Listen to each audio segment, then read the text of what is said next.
Welcome to the League of Legends Champion Spotlight, featuring Nocturne, the Eternal Nightmare. This here is Nocturne's actual model. The rest of the Spotlight contains work-in-progress footage of Nocturne's model, particles, icons, and sounds. His gameplay is exactly the same. Nocturne's passive is Umbra Blades. Every few seconds, Nocturne's basic attack will deal bonus damage, splash, and heal himself based on the number of enemies hit. This ability prepares more quickly as Nocturne attacks. Duskbringer shoots out a line nuke, leaving a trail behind it. Enemy champions hit by the nuke will also leave this trail behind them as they move. While on the trail, Nocturne gains bonus damage, move speed, and can pass through other units. Shroud of Darkness passively gives Nocturne bonus attack speed. On activate, he creates a spell shield on himself for a few seconds. If it successfully blocks a spell, his passive attack speed bonus is doubled for a few seconds. Unspeakable Horror tethers to target enemy, dealing damage over time. If the tether is not broken, the target becomes feared. Paranoia is Nocturne's ultimate. On activate, all enemy champions lose sight of allied minions, turrets, and each other. Enemy champions can only see units in their own vision range. Nocturne can then reactivate the ability to quickly travel to an enemy champion, dealing damage when he arrives. I play Nocturne as a jungler. His jungle speed and ganking potential are very strong. Nocturne is a natural ganker. Open up with Duskbringer to close the gap. I use Shroud of Darkness to block Nunu's Ice Blast, while Unspeakable Horror triggers, keeping him in range longer. When he flashes away, I keep up with Ghost, taking the kill with Duskbringer. If your opponents see you coming, make sure not to miss Duskbringer. Here I lead with Unspeakable Horror, only shooting Duskbringer once Twisted Fate stuns Caitlyn. Nocturne has great synergy with Twisted Fate. Once you're preparing to gank, call for his help. With your enemies unable to even see your allies coming, you're guaranteed a kill. One great thing about Nocturne is that his abilities all work defensively as well. As I get caught by Nunu and Caitlyn, I run with Duskbringer, and block Ice Blast with Shroud of Darkness. I wait on Unspeakable Horror for when Twisted Fate shows up. As Nunu tries to escape, Duskbringer and Ghost allow me a kill while chasing. Afterwards, I chase down Caitlyn as soon as possible.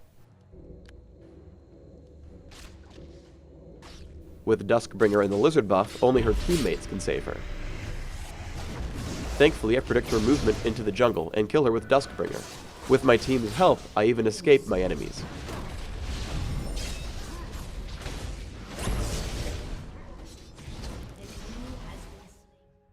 As an assassin, you want to be constantly ganking for your teammates.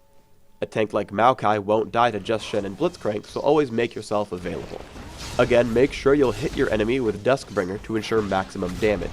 Afterwards, Unspeakable Horror keeps your foe in place. Sometimes urgency calls upon your ultimate. Always look for a gank in action. Use Paranoia and hop in there, making sure to always use Unspeakable Horror to lock up your target. Paranoia has a few really fun, subtle uses as well. Because it moves you, you can escape abilities like Nunu's Absolute Zero. Because it deals damage, you can sneak kills on targets like Kayle. Because she loses all allied vision, she doesn't know I'm coming for her until it's too late. Nocturne is an especially adept duelist. Here I fight Kassadin using all my abilities as best I can. Most key is my timing on Paranoia. Remember that it doesn't reveal your enemies, so you have to be ready to use it early enough. Here I last hit Kassadin with it, but I would also be able to just barely chase him over the wall if he were to Rift Walk in time. Sometimes Paranoia is simply an in-battle blink. I jump in on Nunu using Unspeakable Horror to cancel Absolute Zero. After he falls, I notice Shen has taunted Kayle. Immediately, I use Paranoia to jump on her. I drop her from half health with just Paranoia and Umbra Blades. We follow up on Caitlyn easily afterwards. As a jungler, I take Armor Penetration Marks, Flat Armor Seals, Attack Speed Glyphs, and Armor Penetration Quintessences. I take 2109 Masteries, focusing on improved neutral buff durations while taking Smite and Ghost. Take your first point in Shroud of Darkness, and then max Duskbringer. Take Unspeakable Horror and Paranoia when you can. For items, start with a cloth armor and a few health potions. Upgrade to Wriggle's Lantern and take Mercury Treads. Yomu's Ghost Blade and Black Cleaver will cover most of your damage needs, while you build Banshee's Veil and Guardian Angel as tank items. You can finally trade in Wriggles for a Bloodthirster if you want at the end. Please subscribe to the Riot Games YouTube channel by clicking the box in this video. Let us know what you think in the comments below. Thanks for tuning in to the Nocturne Champion Spotlight. Go sow the seeds of havoc, summoners.